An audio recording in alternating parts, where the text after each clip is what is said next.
आज आपण बनवणार आहोत हळदीची इडली। आणि हळदीची इडली म्हटलं तर त्यासाठी आपल्याला आवश्यक आहे ते ताजी हळद। मग ती ताजी हळद आपल्याकडे उपलब्ध बनवणारच आहोत, परंतु त्यासोबत आज आपली इडली स्पेशल होणार आहे, ती म्हणजे चुलीवरची इडली। त्यासाठी आपण हळदीच्या पानाचे अगदी छोटे छोटे काप करून घेतलेले आहे आणि या पानांना आपण तेल लावून इडली पात्रामध्ये आपण ते पसरवून घेणार आहोत। ही पाने आपल्याला कापून याकरिता घ्यायची आहे, कारण ती छोटी छोटी केल्यामुळे पात्रात अगदी सहज मावतील आणि त्या पात्राची जी छिद्र आहे वाफ येण्यासाठी ती पण मोकळी राहतील। इडली बनवण्याकरिता आपण इथे वापरणार आहोत नेहमीप्रमाणे आपलं जे इडलीचं सारण असतं तेच। याकरिता आपण सारण बनवून घेतलेलं आहे आणि त्याचं प्रमाण तर तुम्हाला सर्वांना माहीतच असेल, 3:1 आपण प्रमाण इथे वापरलेलं आहे। यामध्ये आपण जो आपला राशनचा तांदूळ असतो तो 3 वाट्या तांदूळ आणि 1 वाटी उडदाची डाळ, पण ती सोल आपण इथे वापरलेलं आहे, त्यामुळे आपल्याला ती धुण्याची वगैरे जास्त आवश्यकता राहत नाही, ती आपल्याला सहज उपलब्ध होऊन जाते। आपण आपलं हळदीच्या इडली बनवण्यासाठी पात्र हे चुलीवर ठेवलेलं आहे आणि त्यामध्ये आता आपण हे सारण टाकून घेणार आहोत। हळदीचं पान शक्यतो आपल्याला कोवळं घ्यायचं आहे, कारण ते कोवळं पान वापरल्यामुळे आपल्या इडलीचे आकार हे पानाला सहज येऊन जाते आणि इडली अगदी पात्रातल्या इडलीसारखी दिसेल। आता आपण आपल्या पात्राला झाकण लावून घेणार आहोत। इडली सोबत आपण इथे आपला सांबार पण तयार करून घेतला आहे।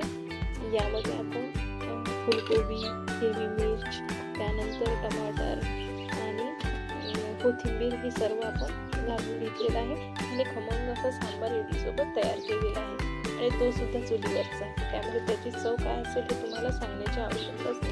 अगदी अप्रतिम चव झालेली आहे। सोबतच आपण ही बनवलेली आहे शेंगदाणे व खोबरं याची चटणी। यामध्ये आपण पुदिना, त्यानंतर हिरवी मिरची आणि कोथिंबीर टाकून ही आपण मिक्सरमधून काढून घेतलं आहे। चटणीकरिता आपण शेंगदाणे व खोबरं हे 2 तास भिजत ठेवलेलं होतं आणि त्यानंतर आपण ते मिक्सरमधून काढून घेतलं आणि यामध्ये आपण साखर व लिंबू पिळून घेतलेला आहे, त्यामुळे ही चटणी अगदी अप्रतिम बनलेली आहे। आणि ही शेंगदाण्याची चटणी आमच्याकडे सर्वांना खूप आवडते, त्यामुळे आम्ही दरवेळेस इडली बनवताना न चुकता ही चटणी बनवतोच। आणि आपण ही इडली आपल्या अंगणामध्ये बनवत आहे। तुम्हाला पक्ष्यांचा आवाज येत असेल, आमच्याकडे झाडावर खूप छान छान पक्षी येतात, अगदी पक्ष्यांचा चिवचिवाट झालेला असतो अंगणामध्ये आणि हिवाळ्यामध्ये आम्हाला अंगणामध्ये बसून जेवायला खूप आवडते। तर अशा प्रकारे आपली ही हळदीच्या पानावरची इडली तयार झालेली आहे। आपण ही पानापासून वेगळी करून घेणार आहोत। अगदी मऊ झालेली आहे आणि स्पंज पण खूप छान आलेला आहे आणि याची हळदीच्या पानाची चव तर इतकी सुंदर लागत आहे, अप्रतिम। मी चवसुद्धा घेतलेली आहे, खूपच छान लागत आहे। आणि त्यानंतर आपण बनवलेला आहे हा सांबार आणि ही चटणी। अशा प्रकारे ही इडली खूप सुंदर झाली आहे चवीला। तुमच्याकडे जर हळद उपलब्ध असेल तर तुम्हीसुद्धा ही इडली नक्की एकदा ट्राय करून बघा, खूप सुंदर लागते चवीला।